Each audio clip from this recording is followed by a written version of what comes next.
Kalau modelnya kayak saya dulu, jam 9 sampai jam 12 malam, sampai jam 1 malam, itu berapa banyak? Impact-nya bagi kita yang scalping, itu impact-nya apa-apa aja.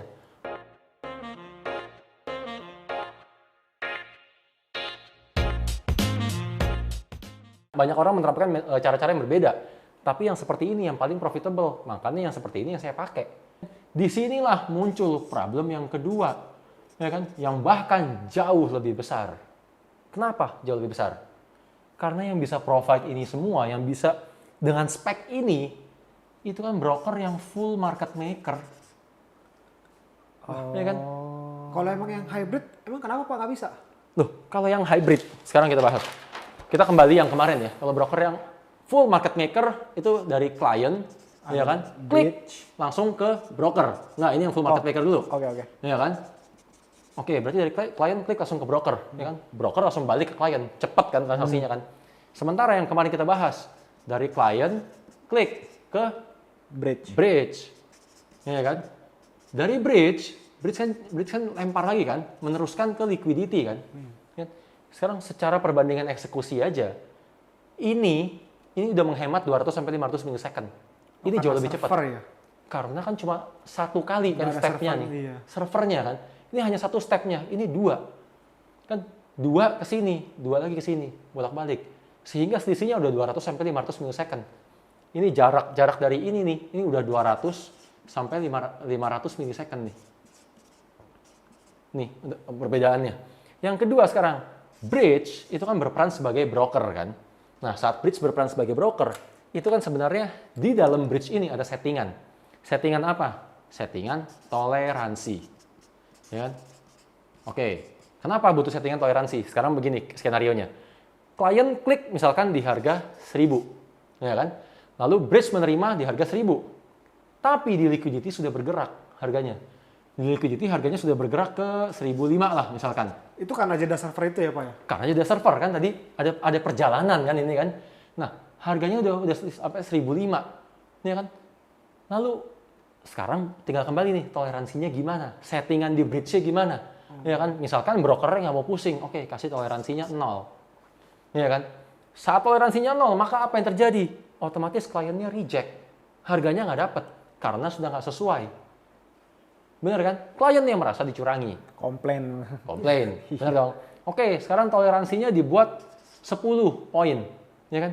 Oke, 10 poin ini mau siapa yang ambil toleransinya? Misalkan klien yang ambil, ya kan? Kalau klien yang ambil berarti kliennya klik di harga 1000, dapatnya 1005. Buset. Kliennya banyak komplain juga sama. Ya kan? Karena kan setiap kali ngeklik selisih harga, bukan setiap kali lah. Ada berhubung scalping itu sering tradingnya, berarti kan akan ngerasanya sering selisih harga. Iya, kan sering banget. Ya kan, alias yang dikenal dengan istilah slippage. Iya. Ya kan? Jadi, oke, sekarang coba kalau brokernya yang ambil toleransinya. Berarti kliennya akan dapat harga 1000. Waduh.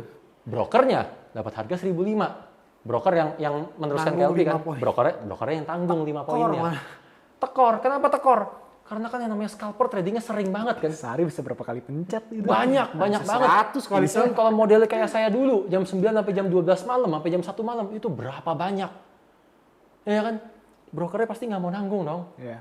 Ya kan? Sehingga, balik lagi kan, yang bisa jalan ini semua hanyalah broker yang full market maker. Ya kan? Tapi kalau broker yang full market maker, problemnya apa? Nggak bisa profit. Nggak bisa profit. Ya kan, brokernya mana mau. Iya, Ya kan? Makanya broker suka nerapin syarat kan, boleh scalping asalkan di atas sekian menit. Boleh scalping atas sekian puluh poin. Nggak jelas lah pokoknya, begitu-gituan. Nah sekarang, impact-nya apa? Ya kan? Impact-nya nih. Impact-nya bagi kita yang scalping, itu impact-nya apa-apa aja. Pertama, akhirnya, kan, kita akan mengalami nih, transaksinya mulai menjadi berat. Ya kan? Saya dan teman-teman kalian yang scalping, kalau kalian nggak scalping, coba tanya teman-teman kalian yang scalping, yang benar-benar scalping loh ya. Pasti 2 minggu pertama transaksi lancar, atau mungkin sebulan pertama transaksi lancar. Setelah itu katakanlah maksimum 2 bulan pertama transaksi lancar. Setelah itu mulai delay. Transaksinya yang biasanya cepat nih, klik done, klik langsung masuk. Ini tiba-tiba kok klik nggak masuk ya? Ya kan? Dicurangi bukan Pak? Diproses, ya. Jangan dicurangin lah, diproses. Ya kan? Atau ya, itu masih bagus kalau kita klik susah masuk. Kalau susah keluar, Ya, nah itu yang repot kan? coba diproses tuh Pak. Itu diproses, ya kan? Yang kedua, akhirnya berhubung kita sudah mengalami transaksinya berat, apa yang kita lakukan, ya kan? Pasti, Ganti ya kan? account. Pasti kalian sama kayak saya, ganti account, ya kan? Ganti accountnya gimana?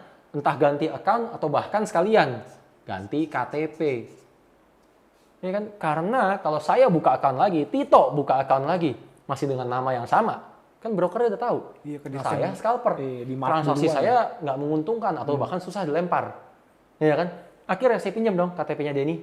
Kan? Dan pinjam KTP. Ya kan? Nanti kalau profit saya bagilah dikit. Ya kan? Mungkin begitu ya, mungkin. Saya sih nggak gitu-gitu amat dulu. Pinjam aja KTP, nggak bilang buat apa. Udah. Tapi kan pinjam KTP kita punya berapa banyak temen. Kan setelah kita pinjam KTP pertama kali nih, pinjam KTP-nya Denny. Kan? Udah dong, begitu trading sebulan atau 2 bulan nanti kan maksimum mulai kembali ke masalah pertama, berat.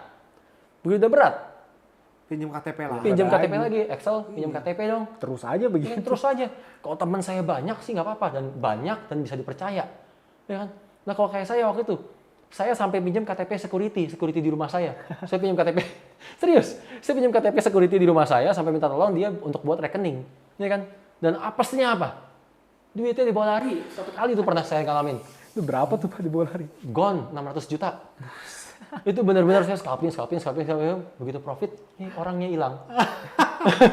Wah, itu ampun lah. Yang ketiga sekarang, berhubung kita tahu nih selalu kendala-kendala ini yang kita alami, akhirnya kita sebagai scalper, ya kan, pasti hanya berani trading dengan modal yang kecil, dengan modal yang minim. Iya, pasti lah kayak gitu. Pasti. Kenapa? Karena kita udah bolak-balik bermasalah sama broker. Broker A, B, C, D, dan seterusnya nih. Kita bermasalah bolak-balik. Akhirnya kan kita berani pakai modal kecil aja. Kenapa? Sebenarnya, coba kita jujur sama diri kita masing-masing. Sebenarnya kita sudah mempersiapkan diri untuk nggak dibayar. Kita udah siap kasus sejak pertama. Karena tahu nih brokernya nggak suka, brokernya nggak happy. Ya sudahlah kalau sampai terjadi skenario terburuk sekalipun, Iya udahlah. seenggaknya dikit. Ikhlaskan Iya. aja. Jadi biasanya orang cuma berani tuh di bawah 3.000. Itu udah maksimum. Umum banget. Gitu. Terus buat apa? Kan udah living for trading tadi kan. Modalnya kecil, profitnya berapa sih? Nah, ini Pak, Bapak stop scalping tuh gara-gara ini. Bukan. Ya kan? Kalau saya sendiri kan waktu saya bukan yang nggak dapat warning loh, saya dapat warning. Kan, tapi kan saya lakukan sama, saya ganti KTP. Bahkan tadi sampai dibawa lari security kan. Tapi yang membuat saya stop, benar-benar stop, saya tobat deh. Itu karena saya sakit. Kenapa saya bisa sakit? Sekarang coba deh ini bayangin, bayangin saya sehari duduk di kursi, ya kan, bisa belasan jam lah. Saya duduk, posisi duduk, kan itu kan nggak sehat, orang tahu kan. Tapi kan dulu ngerasanya saya masih anak muda, ya kan. Masih bugar. Iya masih bugar. Dan pasti kan duduk nggak mungkin duduk setiap hari tegak begini kan. Pasti kan, mereng-mereng juga iya, sih. kita kan Pak, ya. pegel kita miring. Iya. Miring kiri, miring kanan dan seterusnya kan. Itu kan sebenarnya yang setelah udah umur sekarang saya baru tahu nih.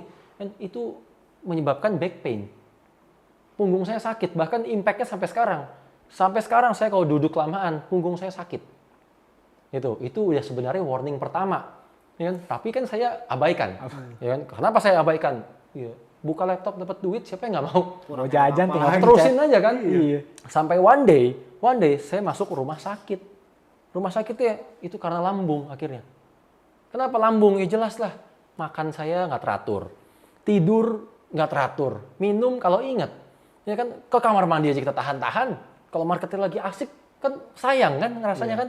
Edik tadi kan. Saya bilang kan gimana nggak masuk rumah sakit. Akhirnya lambung saya kena dan operasi. Kan itu untuk endoskopi dan kolonoskopinya sendiri aja saya habis 70 juta. 2 tahun saya scalping, profit saya hanya 1,2 M.